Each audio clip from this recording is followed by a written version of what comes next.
E hoje iniciamos mais uma vez o nosso podcast. Dessa vez vamos fazer o certo, vamos ativar o sininho e vamos seguir a nossa página no Instagram, podcast Fala Comigo Direito. Acompanhe nós.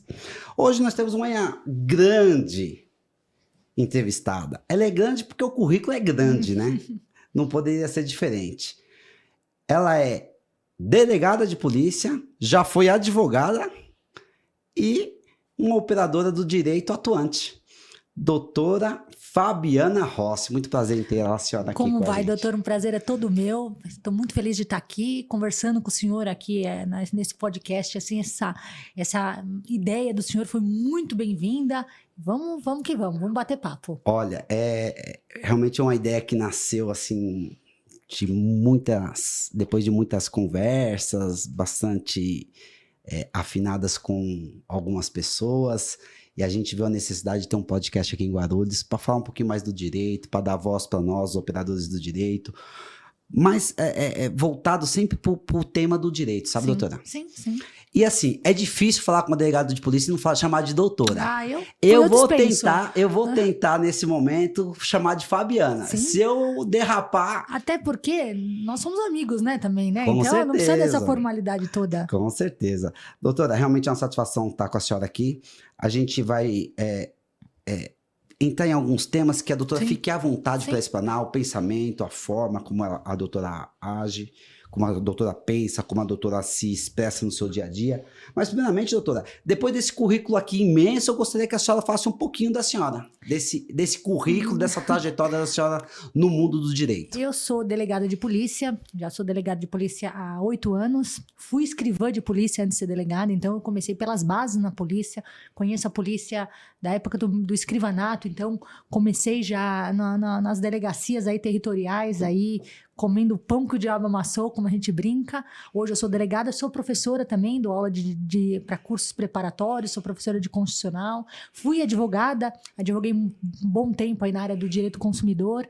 Comecei no ramo dos concursos no PROCON. O senhor conhece o PROCON? Sim, o PROCON de São sim, Paulo. Sim. Foi meu primeiro concurso público que eu prestei, era especialista de direito do consumidor. Ingressei, larguei a advocacia na época, eu advogava na época em direito do consumidor e a parte de contratos de locação. Eu trabalhava numa imobiliária, fazia renovação, despejo, gostava muito da advocacia, de verdade, me dei muito bem na advocacia. E aí ingressei no concurso público como especialista do PROCON, fiquei 5 anos lá, me especializei na área de defesa do consumidor, fiz pós-graduação PROCON São Paulo. PROCON São Paulo. E aí, de repente, eu tinha o sonho, tinha aquilo latente dentro de mim, a carreira de delegado, desde a época dos bancos da faculdade, e aquilo ficou meio adormecido. A vida acaba nos levando para outros caminhos, e até que um dia, eu saindo do PROCON, tinha uma banca de jornal na frente do PROCON, eu olhei, era folha dirigida na época, nem sei se existe mais, se não existia uma pena. Concurso público, Polícia Civil de São Paulo, 1.000 vagas autorizadas pelo governador. Aí aquilo olhou, me bateu alguma coisa dentro de mim, assim, parece que algo me dizia um chamado. Foi uma coisa meio mágica, assim. Eu olhei aquele, fiquei durante 10 segundos olhando para aquele jornal aberto lá na minha frente, saí de lá, fui para um curso preparatório, me matriculei no curso preparatório. Deixei 12 cheques naquele curso preparatório, do que eu tinha e o que eu não tinha, deixei na época. E fui estudar. Estudei bastante, era investigador e escrivão, um concurso que estava aberto inicialmente. Fui aprovada nos dois, bem colocada nos dois. Um de investigador? E de escrivã. E aí eu acabei optando pelo escrivanato, que tinha muito mais o meu perfil na época. Optei, fui muito feliz no escrivanato. Quando eu estava fazendo academia de polícia, abri o concurso para delegado. Eu tinha estudado muito para escrivã, já estava bem aquecida a parte dos estudos. Passei a estudar para delegada, fui aprovada no meu primeiro concurso de delegada. Desde então, estou como delegada. No primeiro concurso já aprovada. Estudei bastante, assim, me dediquei muito. Eu sempre fui muito estudiosa. Até hoje eu estudo muito. Eu brinco que eu sou mãe, agora eu tenho uma bebezinha de 2 meses e meio. Eu amamento, eu deixo o tablet de um lado e a bebezinha do outro, que são minhas 2 paixões. Então, eu estudo até hoje. Fui aprovada e estou realizada profissionalmente como delegada, amo o que eu faço, sou a maior defensora da carreira. Acho que se a gente é vocacionado para a carreira, é mais do que um trabalho. Para mim, a delegacia é um lazer. Eu gosto da delegacia, eu gosto do atendimento ao público, eu gosto de resolver os problemas, eu gosto de ver o meu trabalho dando um resultado. Então, sou muito bem resolvida na minha carreira. E a doutora hoje está lotada onde? Eu estou lotada no 46 Distrito Policial em Perus. Trabalho lá já há 1 ano e pouquinho lá. Passei por outras delegacias, mas hoje eu tô lá em Perus. Heliópolis. Só Delegacia boa, né? Só cantinho bom. Heliópolis também fiquei 1 ano e meio, quase 2 anos. Não, fiquei 2 anos em Heliópolis, fui muito feliz em Heliópolis. A gente fala, Heliópolis, nossa, deve ser pedreira trabalhar lá. Foi uma população acolheu muito bem, a população tem uma relação muito boa com a delegacia, os órgãos de classe lá também são bem participativos, consegue. Então, fui muito feliz lá, fizemos trabalhos muito bacanas no Heliópolis, assim, no combate à criminalidade. Resolvemos muita coisa de Lei Maria da Penha, crime de violência doméstica, tem também muito nessas delegacias mais periféricas. E hoje a gente está em Perus. E a doutora está como assistente? Eu estou como assistente. Quem é o titular? Titular é uma pessoa que quase o senhor não conhece, né? O doutor Douglas Dias Torres, não conhece. Nem foi ele que nos apresentou.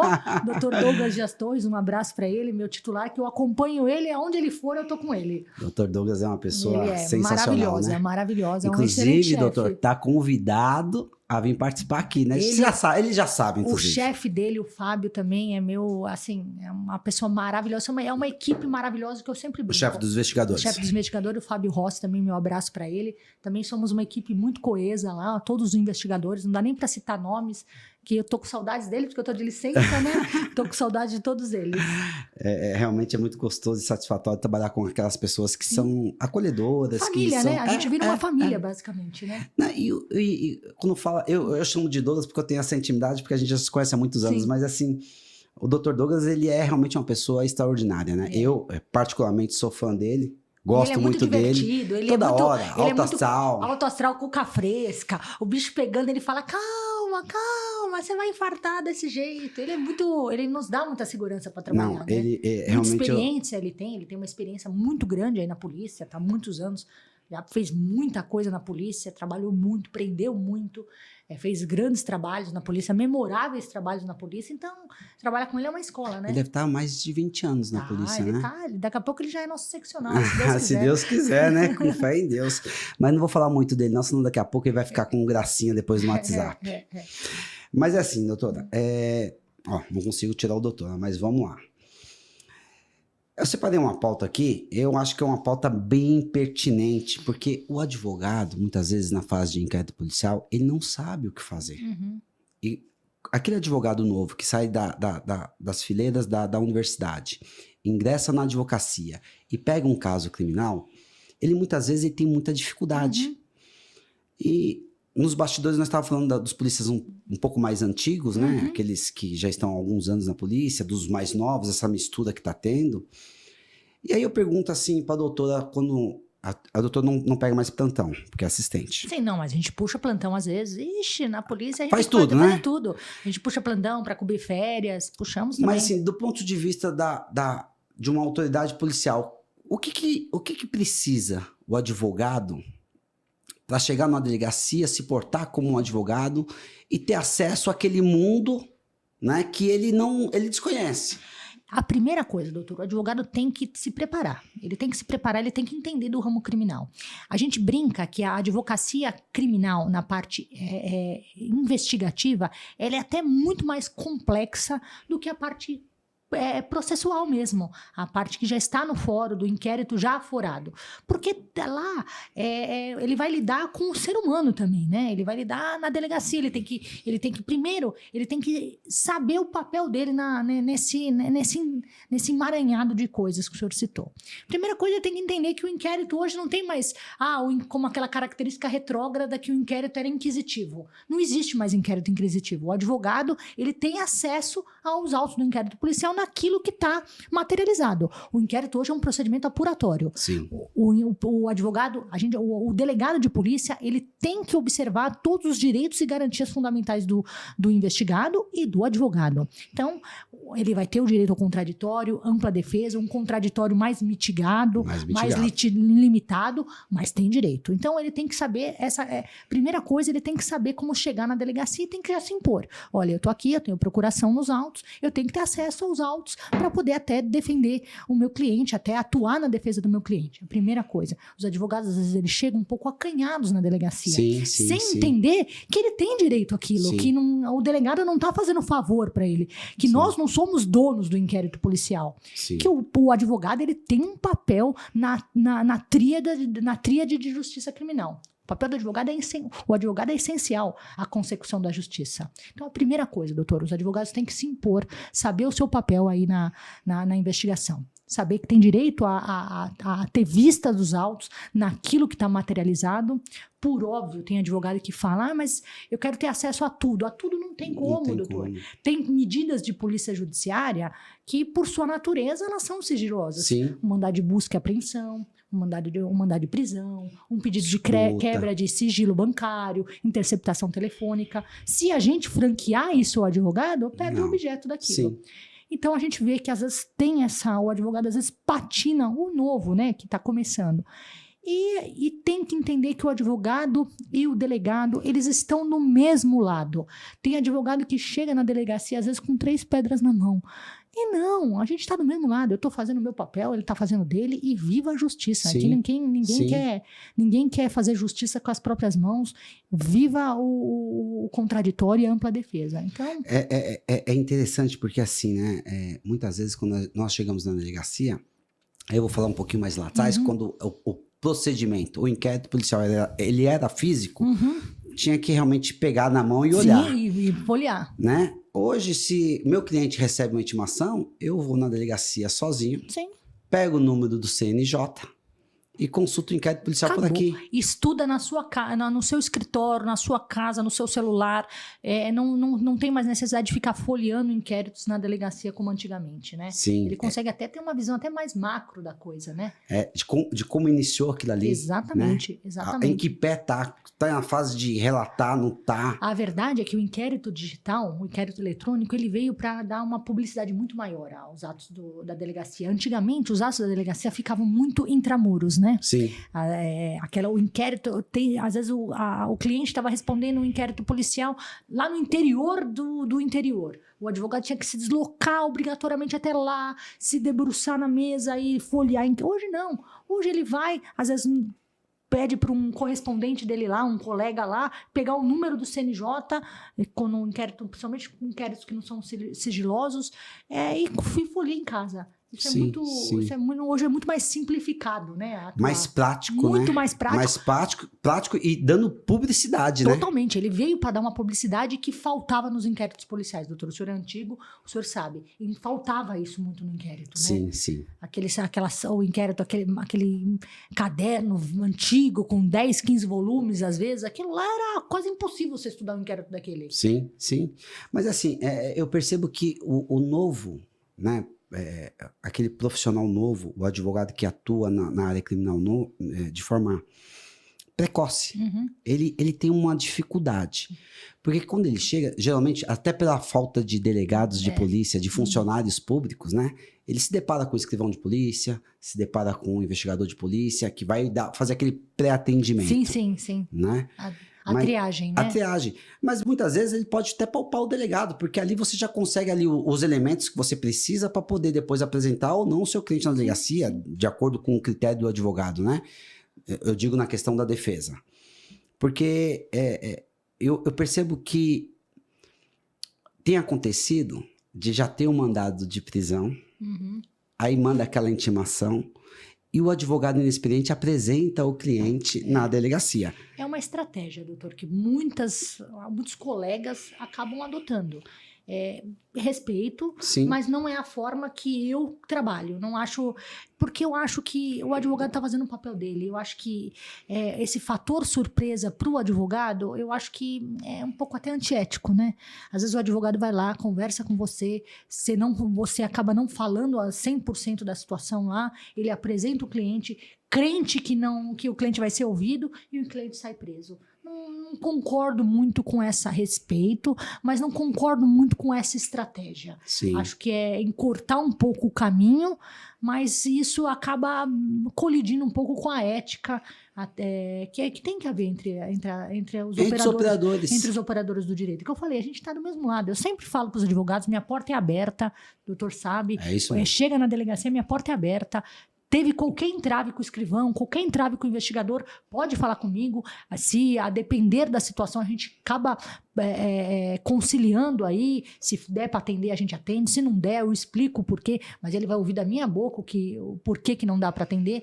Mas eu acho que essa parte repetícia, assim, de quase que ludibriar a outra parte, não é muito a minha forma de trabalhar. Porque fica ruim, né, pro advogado e pro cliente, antiético, né? doutor, é antiético. Fica ruim porque você põe o advogado numa situação difícil depois com o cliente dele. Todos somos operadores do direito, ele tá doutor? trabalhando, tá ganhando o dinheiro dele, desempenhando o trabalho dele, e a gente não pode, assim, a troco de formalizar uma prisão, passar por cima disso, dos nossos valores morais, né? E sabe o que eu percebo, doutora? A doutora está numa área mais periférica. Sim, sim. O delegado de polícia, ele é o primeiro contato. Sim, ele é o primeiro garantidor dos direitos. Dos direitos. Ele é o primeiro garantidor, é a porta aberta 24 horas. E eu percebo quando eu chego na delegacia, se for um plantão, por exemplo, eu vejo alguns casos ali que não são casos criminais. Sim. E estão ali enchendo a delegacia, né? Tumultuando mais a delegacia. Eu arrisco a dizer que 30% do que a gente atende nos plantões policiais, infelizmente, não são casos criminais. Sim. Não há um crime a ser apurado. Sim. São mais casos sociais. Só que a gente tem que dar o atendimento. Sim, a parte que está lá, ela clama por atenção, ela clama por atendimento. Por isso que a gente tem o boletim de ocorrência de natureza não criminal. São para esses casos que ele se enquadra muito bem, porque a gente não pode simplesmente virar as costas para a pessoa que está lá e às vezes ela só tem a gente. Sim. Às vezes a pessoa não tem onde recorrer, às vezes ela não tem a escolaridade para saber que não é criminal. A gente orienta, fala, vai pro PROCON, vai pra justiça, contrata um advogado. Mas às vezes, se a pessoa é muito humilde, a depender do caso, a gente formaliza um boletim de ocorrência não criminal. É um documento público, é uma declaração unilateral, mas é um documento público. E aí ela vai com aquilo, deixando claro para a parte que aquilo não vai resolver, não vai trazer a solução para o problema dela, e aí ela dá um encaminhamento depois, posteriormente. Mas é acolhedor, né? Acolhedora, ela sai feliz. Sai feliz. Ela sai com um papel de natureza não criminal, que não vai ensejar, não vai deflagrar nenhuma investigação, aquilo vai aguardar no arquivo, mas ela sai, pelo menos, com a sensação de que ela foi atendida, ela sai com a sensação de que a polícia, ela é uma polícia comunitária também, sim, né? Sim. A gente desempenha um papel social também. Sim. A gente não pode nunca esquecer disso. E sabe o que eu vejo também? Hoje também tá na hora da população buscar mais os boletins de ocorrência feitos pela internet. Sim, eletrônicos. Né? Utilizar mais, Sim. até para que a própria delegacia possa atuar mais nos flagrantes. Exato. Possa, né? Mas aquilo que é de natureza criminal mesmo, mais investigação. Sim. Até a ocorrência da PM. Com a pandemia, doutor, com o advento da pandemia, da Covid, a delegacia eletrônica, ela foi incrementada com mais policiais, foi ampliado o leque de ocorrências que cabem hoje registros eletrônicos. Antigamente, os registros eletrônicos eram muito limitados. Furto, não criminal, perda de documentos, ameaça. Nada que demandasse um mínimo de ato de polícia judiciária poderia ser registrado por meio do boletim de ocorrência eletrônico. Com a pandemia, a Polícia Civil, ela se debruçou em cima dessa demanda social que tinha e acabou incrementando, ampliando o rol dos crimes, ampliando a quantidade de policiais que validam os boletins de ocorrência eletrônicos. E hoje, até crimes envolvendo violência doméstica e familiar pode ser registrado por meio da delegacia eletrônica. Há uma delegacia eletrônica da mulher online, para você ter uma ideia. Online? Consegue, inclusive, a mulher vítima de violência, ela, da casa dela, da onde ela estiver abrigada, ela consegue, inclusive, pleitear medidas protetivas de urgência pela internet sem se deslocar. Então, houve um avanço muito grande da polícia nesse sentido. E a população está começando a entender que a validade do boletim de ocorrência eletrônico é a mesma validade do boletim de ocorrência que é registrado fisicamente nas delegacias. É a mesma validade. É a mesma validade, né? Porque ainda tem aquela imagem na cabeça da figura do delegado atendendo, do boletim de ocorrência físico, assinado. Por exemplo, hoje o boletim de ocorrência, hoje com o nosso sistema, ele nem é mais assinado. Ele é assinado digitalmente. Está escrito, boletim de ocorrência presidido pela delegada Fabiana Rossi, escrivão de polícia ou investigador de polícia, fulano de tal. O delegado não assina mais o boletim, a parte assina, mas o delegado não assina mais. É isso mesmo. Até para dar mais vazão a isso. Sim. Até para dar mais dinamismo ao atendimento ao público, mais rapidez. Sim. Né? Até porque o delegado não consegue, infelizmente, lavrar o boletim de ocorrência de todo mundo que vai lá. A gente, em Perus, por exemplo, a gente chegou já a registrar 40 boletins de ocorrência no dia. No dia. No dia. É muita coisa. Se 40 boletins de ocorrência... No dia, isso. 80% virar inquérito, nós estamos falando o quê? Que a gente tem bastante inquérito numa delegacia, né? Muito, porque lá a área é muito grande, é muito populosa, é uma das maiores áreas territoriais aí e populacional do departamento da capital. Então, 40 boletins no dia. E fora os boletins eletrônicos. Então, a polícia precisa se aperfeiçoar tecnologicamente e ela tem avançado nesse sentido. Tem feito isso, né? Tem avançado bem nesse sentido. A gente não pode falar que não. A doutora falou aqui que existe uma delegacia feminina para crimes contra as mulheres. Chama DDM Online. DDM Online. DDM Online. É uma delegacia eletrônica, ela faz parte da delegacia eletrônica, está no mesmo prédio da delegacia eletrônica, só que todos os boletins de ocorrência envolvendo violência doméstica e familiar são direcionados pela essa delegacia. Os policiais, inclusive, entram em contato contato telefônico com a vítima, a depender se a vítima está em situação de risco, é dado aquele primeiro atendimento a ela. Sim. E a vítima consegue, de forma online, pleitear as medidas protetivas de urgência. Entrando nesse tema, a gente tem a Lei Maria da Penha. Sim, sim. Né? Eu gostaria de ouvir de uma delegada de polícia. Porque o que eu tenho percebido no escritório, doutora, que a Lei Maria da Penha realmente é uma lei que eu acho, é um comentário pessoal meu, ela é fabulosa. Ela foi mesmo. Né? Porque se a gente pegar, talvez nossos avós apanhavam dos nossos avós. Não existia isso. Né? É um negócio assim que é meio cultural lá para trás. Eu acho que hoje a Lei Maria da Penha é o instrumento legislativo mais eficaz que nós temos no Brasil. No Brasil, né? Eu acredito que sim. Obviamente, ela não é o escudo protetivo para a mulher, doutora. A mulher não é porque ela tem um boletim de ocorrência eletrônico na delegacia que ela vai... Que ela tá blindada. Que ela tá blindada. Não é, mas é um instrumento jurídico muito eficaz, principalmente perante o Poder Judiciário. A gente tem bastante êxito em pedidos de prisão de agressores, bastante êxito em investigações envolvendo agressores de mulheres. Então, é uma lei que está tendo um aperfeiçoamento constante da Lei Maria da Penha. Ela já tem muitas alterações legislativas visando da maior efetividade, realmente. E a gente tem uma promotoria específica. Sim. A gente tem uma vara específica uma delegacia específica. É isso mesmo. Então, eu acho que a mulher está se sentindo bem acolhida. A advocacia, muitos advogados especializados em violência doméstica. Eu trabalhei 1 ano e meio em delegacia da mulher, na Zona Leste. Tem advogados que só trabalham com isso, são advogados excepcionais, assim, que se especializaram nesse atendimento, sabem muito bem como defender a vítima, como auxiliar a delegacia na apuração dos crimes envolvendo violência doméstica. Isso eu acho que é uma tendência muito para os novos advogados aí que o senhor estava comentando. Violência doméstica é uma área muito promissora. Agora, eu vou fazer uma pergunta um pouquinho mais delicada. Sim, sim. Eu tenho percebido também que a Lei Maria da Penha, ela tem sido usada como instrumento de vingança por uma minoria bem pequena, para se vingar do seu cônjuge, do seu par.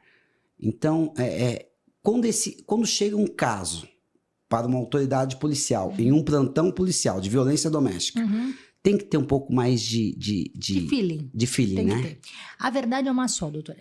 Como tudo na vida, tem a mente para o bem e a mente para o mal. Obviamente, a esmagadora maioria dos casos envolvendo violência doméstica são vítimas mesmo. São vítimas. Mulheres que sofrem violência sistemática dentro das suas casas, dos seus companheiros, às vezes dos seus filhos, parentes. Então, isso é uma realidade social que não dá pra gente tampar os olhos.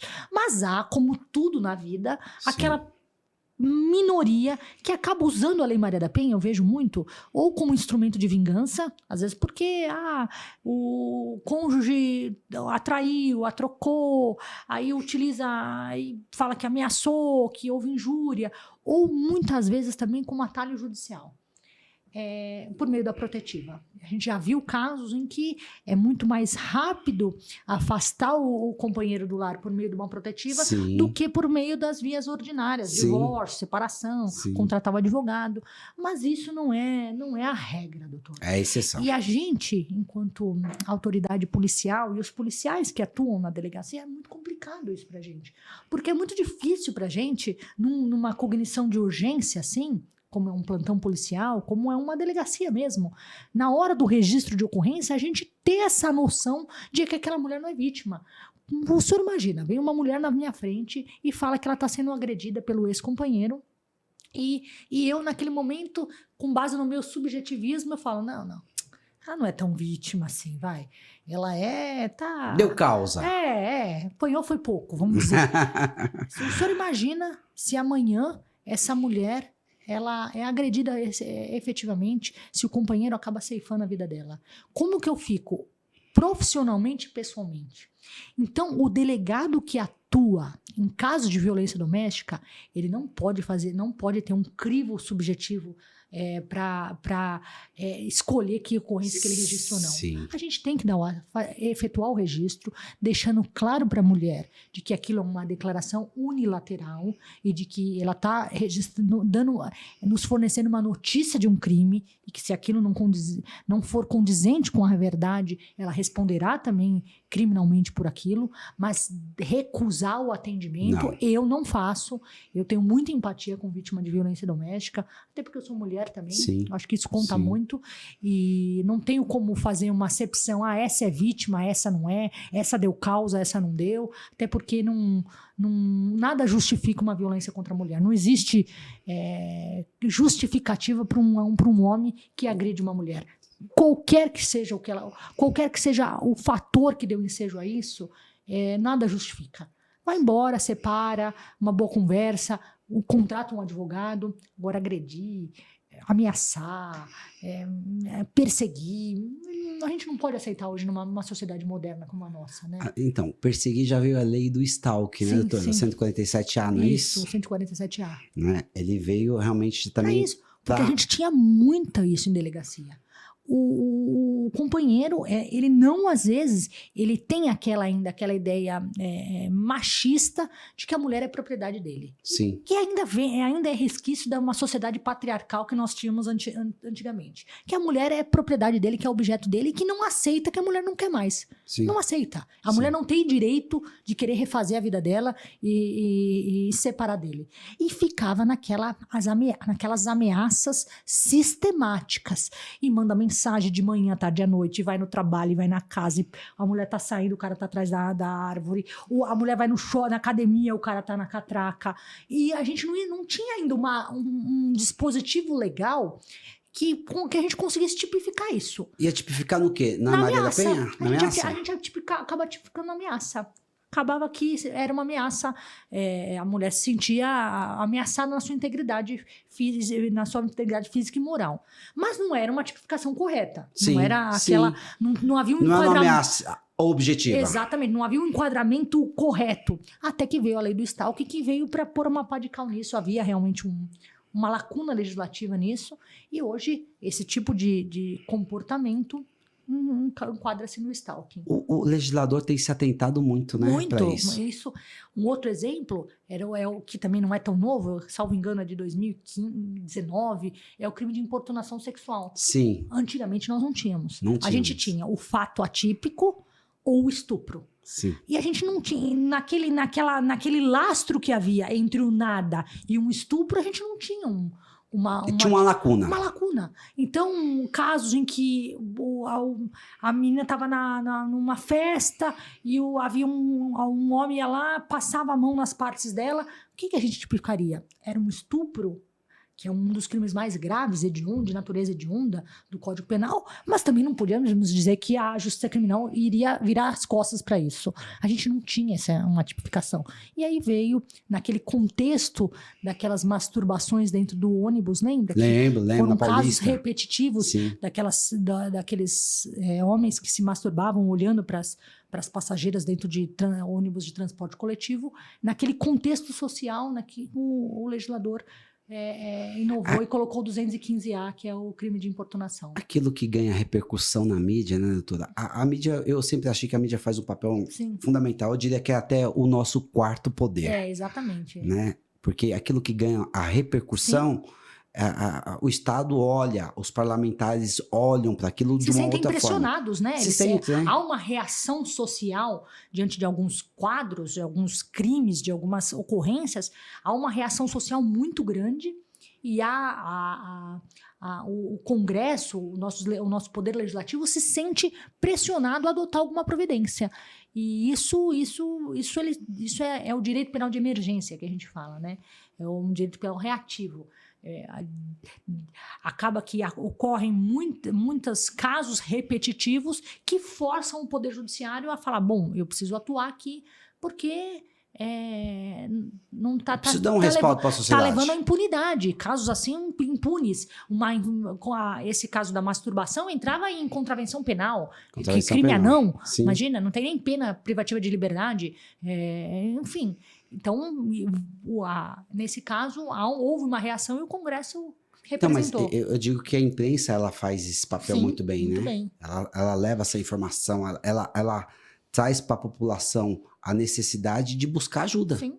Né? E o legislador, né? As pessoas desempenha o papel dele típico, né? Tem que fazer. É de legislar. Que é de dizer a lei. Apesar que tá meio confuso hoje, né, doutora? Tá meio confuso as coisas, né? O ativismo judicial tá, às vezes, falando mais alto do que o poder legislativo, né? Tá uma confusão. Mas, assim, é bacana a gente entender a evolução. Doutora Fabiana pegar essa linha toda dos últimos 100 anos. Sim. Né? As nossas leis, elas têm melhorado, têm progredido significativamente durante o período. Sim.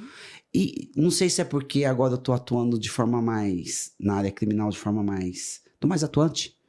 Eu percebo que quando cria-se a lei do stalking, por exemplo, mas é verdade, faz todo sentido aquilo ali. E vamos pensar, há quanto tempo não tem stalking? Há quanto tempo não tem perseguição sistemática? Há quanto tempo o homem não persegue a mulher? Ou a mulher persegue o homem, não é a gente fala do homem, mas também o stalking serve para ambos. Para ambos. Há quanto tempo companheiros ou companheiras não perseguem ex-companheiros por não se conformar, por não se resignarem com relação ao término da relação? Há quantos anos isso? Mas talvez, é o que o senhor falou, por conta da mídia, por conta hoje do acesso à informação que é muito mais pulverizado, a internet, as redes sociais, a informação hoje ela voa. É rápida. Antes a gente às vezes nem chegou na delegacia, eu já sei que tem um caso de repercussão lá na porta da delegacia. Sim. Já aconteceu isso, eu tô chegando na delegacia, mas a imprensa já tá lá e já noticiou. E eu vejo, eu escuto no rádio que houve um caso de repercussão lá. Indo pra delegacia. Eu nem tive acesso. Então, porque a informação hoje, a velocidade dela é algo inimaginável. E isso é muito bom também, né? Isso é na muito defesa bom. dos nossos direitos. Assim, doutora, olhando para tudo isso aqui, dessa linha do tempo que eu acabei de falar, a gente vai entrar na era digital. Uhum. Logo, a gente vai falar de crimes digitais. O legislador precisa olhar para isso também. Muito. Não só o legislador, como nós, operadores do direito, precisamos nos atualizar. Eu me incluo nisso. Sim. Nós precisamos nos atualizar sobre isso, doutor. Mas ainda falta muito que legislar ainda nesse país. Ainda há lacunas. Muitas. E que dificulta hoje a elucidação de um crime. Um crime cometido, por exemplo, pelo Instagram é absolutamente burocrático de investigar. absolutamente burocrático. E muitas vezes ineficiente a nossa investigação. Não porque somos ineficientes, mas porque os instrumentos que nós temos ainda não nos dá um resultado útil final numa investigação. E pessoas preparadas também.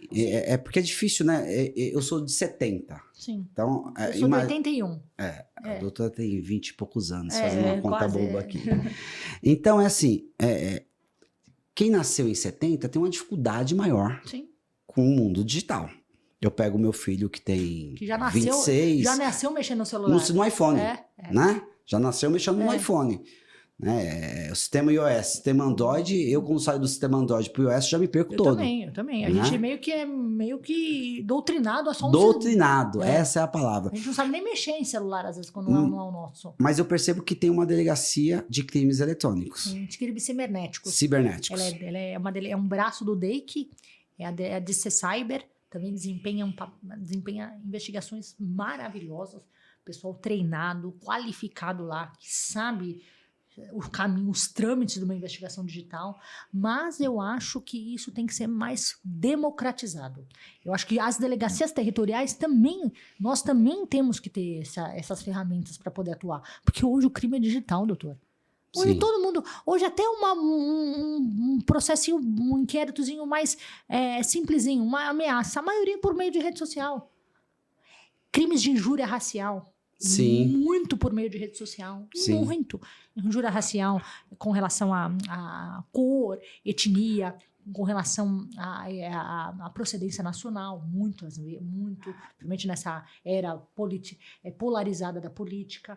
Mas chegar até o autor do crime... É muito difícil. É muito difícil. Muito difícil. A gente... E você imagina, chega uma vítima com prints de conversas em que ela foi ofendida na sua raça.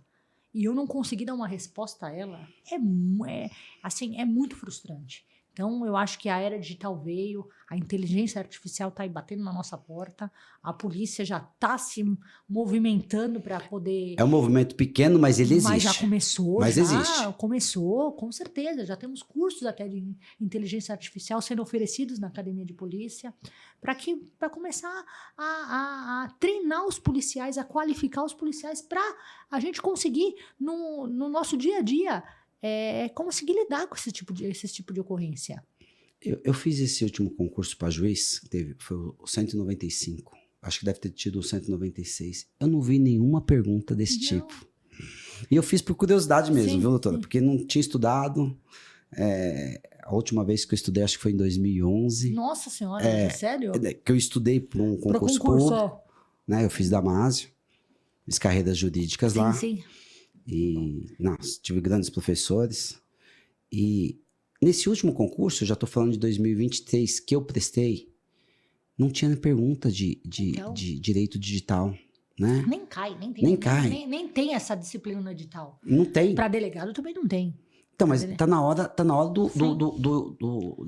de quem faz essa... Mas para isso tem que ter um corpo normativo, doutor. Nós não temos um corpo normativo para estudar o direito digital. Ainda nós temos uma zona obscura no direito digital. A gente tem a lei do Marco Civil, que é o que inicia. Que iniciou e que deu grandes avanços. 2014. Isso. Tornou a internet, antes era terra sem lei, que a gente falava. Com o marco digital, deixou de ser terra sem lei. A gente agora tem algumas diretrizes que nos ajudam muito, como o armazenamento de informações pelos provedores. Isso nos ajudou muito. A gente às vezes oficiava alguns portais, não temos mais a informação arquivada. Pô, mas o crime aconteceu há 2 meses atrás, como não tem? Então isso foi o pontapé inicial para nos ajudar aí a nossa investigação. Mas ainda carecemos de um corpo normativo para isso. Até para ser cobrado em provas de concurso. Não temos. Vai cobrar o quê? Sim. Faz sentido, né? Não temos ainda. A gente tem o Marco Civil, que é cobrado em alguns... Nos maiores concursos aí, nas carreiras jurídicas, principalmente. Mas um corpo normativo específico para uma investigação, para um direito digital, ainda a gente não tem de forma mais contundente, né? E eu participei do inquérito, doutora, em que se investigava o estelionato através dos meios digitais. Quase que a gente não tem inquérito de estelionato. Imagina, é um inquérito que a gente tem muito pouco. E hoje é de ação pública condicionada, exatamente, né? Exatamente. É de ação pública condicionada. Mas eu percebo que as autoridades, ela tem tipificado outros crimes também. Um concurso, né? Isso. Um concurso. Isso. Mas aí eu fico olhando para dentro do inquérito, quando é instaurado o inquérito de estelionato, por exemplo, coloca ali uma lavagem de dinheiro, por exemplo, se é desvio de dinheiro, pirâmide financeira, sim. né? Que tem muito também. Que tem muito, né? Pirâmide financeira hoje, assim, também crime difícil de ser investigado. É um crime difícil de ser investigado. Difícil de ser investigado.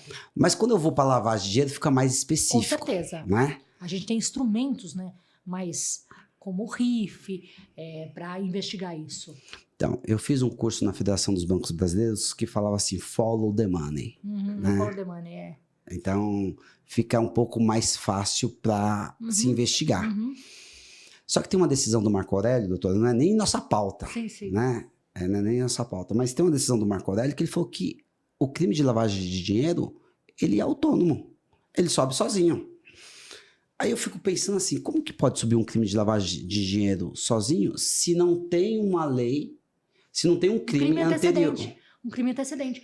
Bom, é uma decisão, eu vi essa decisão, só que é uma decisão absolutamente isolada. Isolada. Porque hoje o Poder Judiciário, a primeira coisa, quando investigamos crime de lavagem, a primeira coisa é como uma condição de procedibilidade do inquérito, quando ele é aflorado, o crime é o crime antecedente. Se não há crime antecedente, nosso inquérito já é arquivado. Na hora. E a senhora tem visto como que o Ministério Público tem se atentado para isso ou não? Muito. Assim, o primeiro juízo que é feito, tanto pelo MP quanto pelo juiz da vara de lavagem, é analisar se há crime antecedente. Porque quando... Não pode, doutor, um crime de lavagem voando aí. Lavagem do quê? Se a gente analisar o tipo penal da lavagem, a lavagem é o branqueamento de um numerário de origem ilícita. Sim. Então, a objetividade jurídica dele. É a origem ilícita. Se não há origem ilícita, o fato é atípico, concorda? Então, Totalmente. Não tem como ter um crime de lavagem de capital autônomo, porque a gente precisa perquerir qual que é a ilicitude da origem do dinheiro. Do dinheiro, do numerário, dos bens, do provento, enfim. Então, teria que fazer uma alteração legislativa da lei de lavagem. Teria que fazer. Né? 9.613. Porque faz parte do tipo penal já. Porque quando eu estudei, né, a lavagem de dinheiro veio para o Brasil para combater o tráfico de drogas. Sim. Na segunda fase pegou todos os outros tipos penais. Sim. Mas e na sua terceira fase... A primeira era tráfico de drogas. Tráfico de drogas. Exatamente. Na segunda pegou os outros tipos penais. E na terceira as contravenções. Exatamente. Infrações penais como sentido amplo. Aí não faz sentido eu ter uma lavagem de dinheiro sem crime antecedente. Aí eu te pergunto, qual que é a origem ilícita se a gente não tem um crime antecedente? Ilícito. Ilícito subentende-se um ilícito penal. Eu concordo. Então precisa ter um crime. Sim. Se aquele numerário que está sendo atribuído como um branqueamento, aquele branqueamento tem que ter alguma referência, alguma correlação em uma infração penal. Sim. Um crime, uma contravenção, principalmente a contravenção do jogo do bicho, que dá muito ensejo a crime de lavagem, estelionato também, muito ensejo a crime de lavagem, principalmente esses estelionatos aí que a gente tem aí, o golpe do motoboy, ou aquilo movimenta um valor financeiro muito grande, porque muitas pessoas acabam caindo nesse golpe. O senhor imagina a movimentação financeira que não tem esses estelionatários, mas precisa atribuir, esse dinheiro é a origem ilícita decorrente daquele crime. Senão... Faz todo sentido. Não tem como. Modéstia, assim, opinião pessoal minha, eu acho que não tem como. Eu só vou trazer um caso para a doutora, só para a doutora entender mais ou menos. Pega o crime de lavagem de dinheiro e eu não tenho crime antecedente.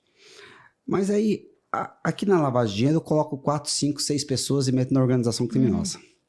E eu começo a pedir o COAF dessas pessoas. Sim. Doutora, tem pessoas que têm movimentação atípica. Sim. E o COAF aponta a movimentação. Todas as movimentações. Então, eu declaro isento. Sim.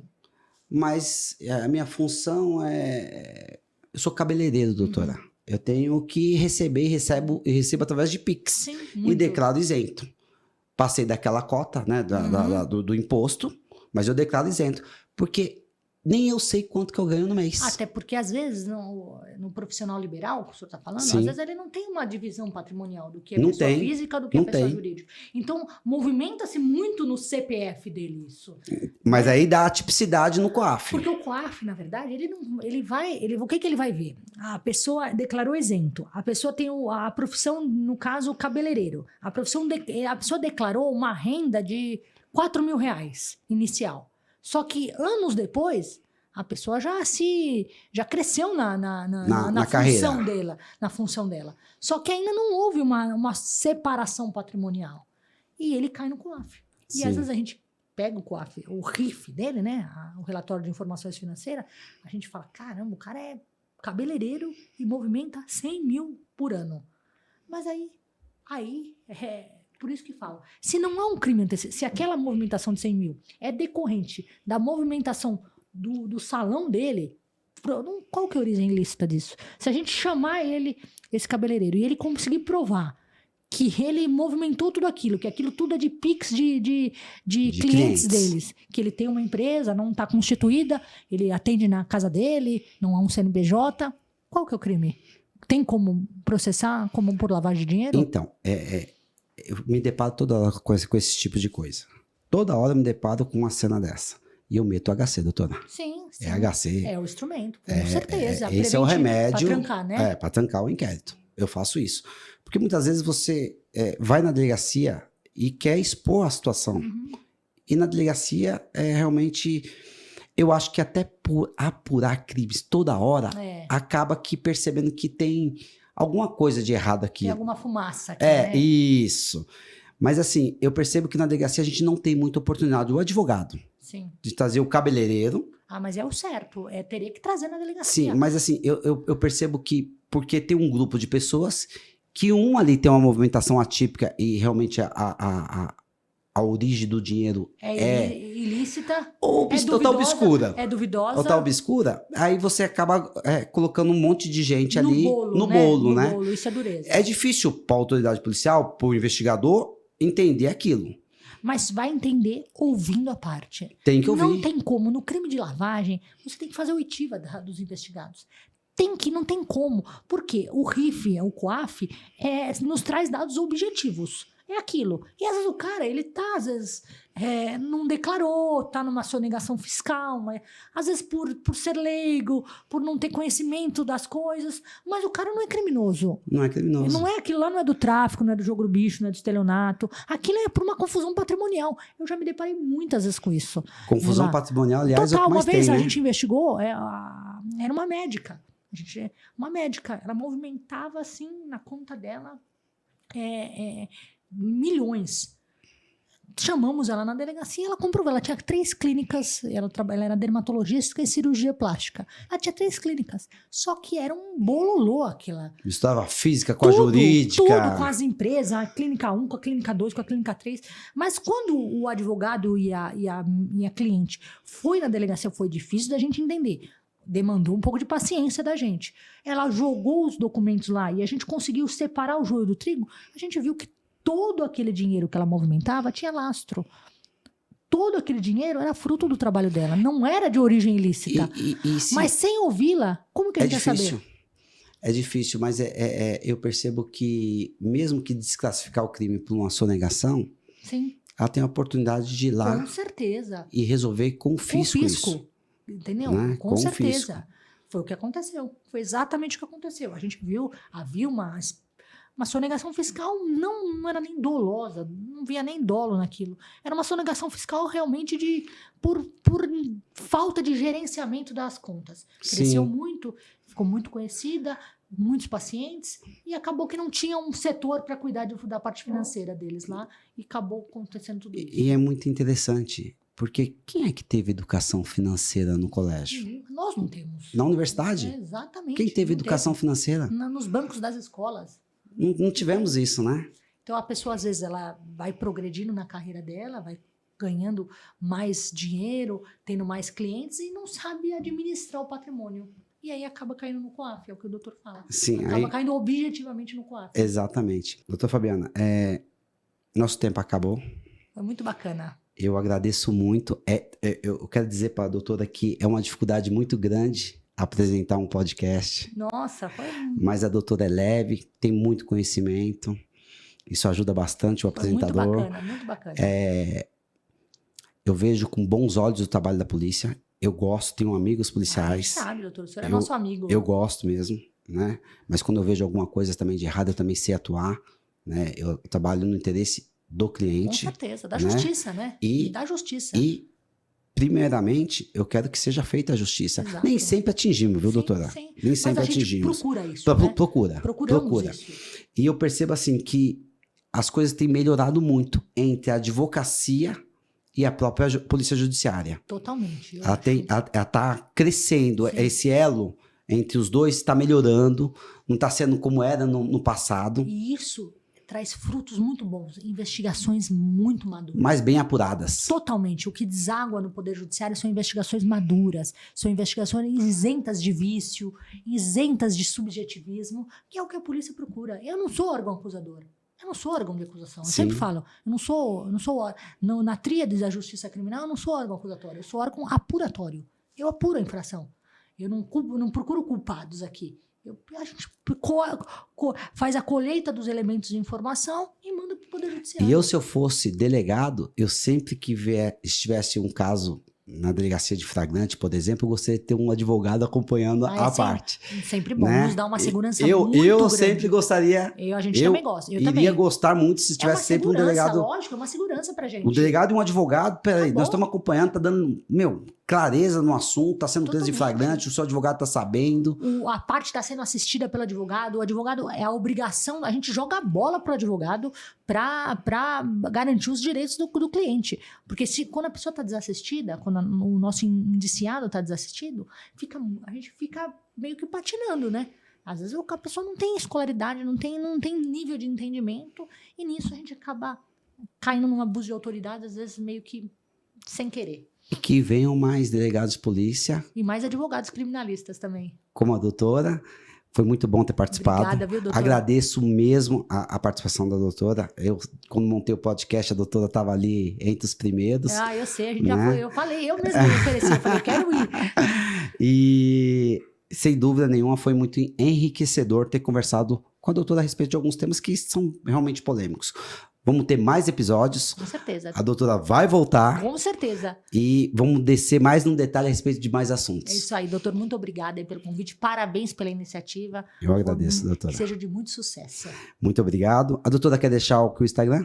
É Rossi Valia Fabi, meu Instagram. Rossi Valia Fabi. Valia Fabi. É, meu sobrenome. Rossi Valia Fabi.